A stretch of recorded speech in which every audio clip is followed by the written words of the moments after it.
আজ ভগবানের মা গৌর হরির মা সে কাঁদছে। কেন কাঁদছে? শুধু কলিযুগে নয়, 4 যুগে ভগবানের মাকে টানতে হয়েছে। শুধু এই যুগে নয়, 4 যুগে ভগবানের মাকে টানতে হয়েছে। কারণ দাপর সত্য দেবা দাপর কলি 4 যুগে টানতে হয়েছে। তোমার অন্তর্যামী ভগবান শ্রীরামচন্দ্র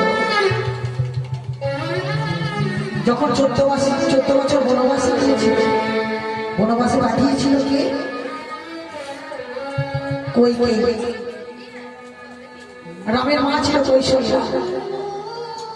কৌশল্যা কাঁদতে কাঁদতে গিয়ে কৈকেয়ীকে বলেছিল, কৈকেয়ী তুই আমার সন্তানকে 14 বছরের জন্য বনবাসে পাঠালি, তুই একবার চিন্তা করলি না মায়া কেমন করে থাকবে? কিন্তু তুই যখন বনবাসে পাঠালি তখন আমি তোকে অভিশাপ দিচ্ছি, আমি হা পুত্র বলে 14টি বছর কাঁদব, কিন্তু আমি অভিশাপ দিচ্ছি তোকে 3 যুগ হা পুত্র বলে কেঁদে কেঁদে বেড়াতে হবে।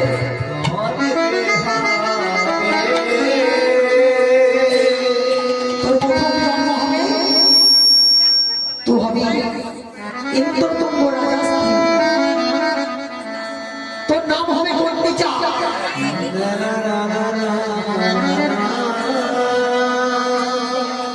তোর 18টা পুত্র হবে, 18টি পুত্রের মা হবে, কিন্তু সেই 18টি পুত্র একই রাতে রক্তবমি হয়ে মারা যাবে, একই রাতে রক্তবমি হয়ে মারা যাবে। আর সেদিন তো বসে বসে হা পুত্র বলে কাঁদলি। আর সেই 18টি পুত্র থেকে পুরীধামে 18 মারা সৃষ্টি হবে। পুরীধাম কেউ গেছে? পুরীধামে 18 মারা সৃষ্টি হবে।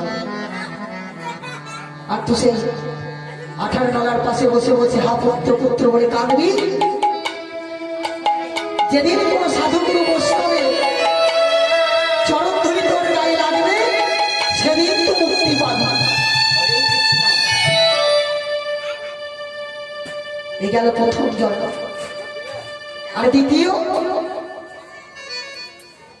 তুই হবি কৃষ্ণের মা, কিন্তু তোর ভাই তুই হবি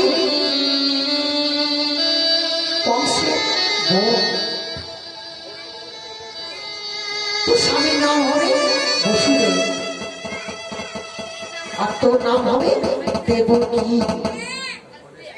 আমি আর দেবকী, আমার দেওয়ার মতো কিছু নেই, আমি আর দেবকী। তাই আমার দেওয়ার মতো কিছু নেই। তাই শোন, তোর নাম হবে দেবকী, তোর 7টি পুত্র সন্তান হবে। 7টি পুত্র সন্তান তোর নিজ দাদার হাতে হত্যা হবে। তুই সেদিন হা পুত্র বলে কাঁদবি। আর তোর অষ্টম করবে যে সন্তানটি হবে তার নাম হবে কৃষ্ণ। কিন্তু জন্মের পর সে তো স্তনদুগ্ধ পান করবে না, তোকে মা বলে দেখা তো দূরের কথা, তোকে ছেড়ে সে চলে যাবে। সেদিন তো হা পুত্র বলে এই কারাগারে বসে বসে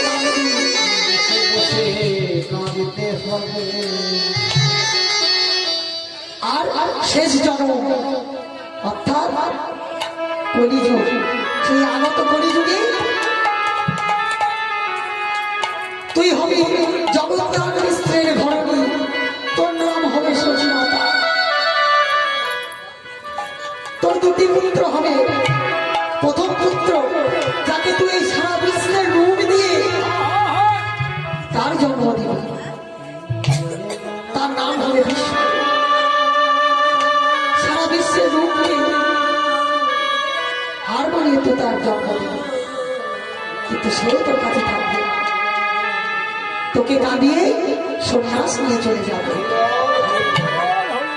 আর তোর ছোট পুত্র তার নাম হবে গৌর হরি অর্থাৎ নিমাই। সেও তোর সংসারে থাকবে না, সেও সন্ন্যাস নিয়ে জগৎবাসীর দ্বারে দাঁড়িয়ে হরিনামে পড়ে উঠে।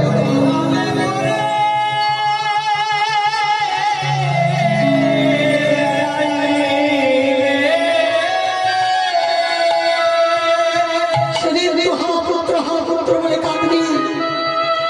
মা, এই ভগবানের মাকে চারিযুগেই কাঁদতে হয়েছে, এ নতুন কিছু না।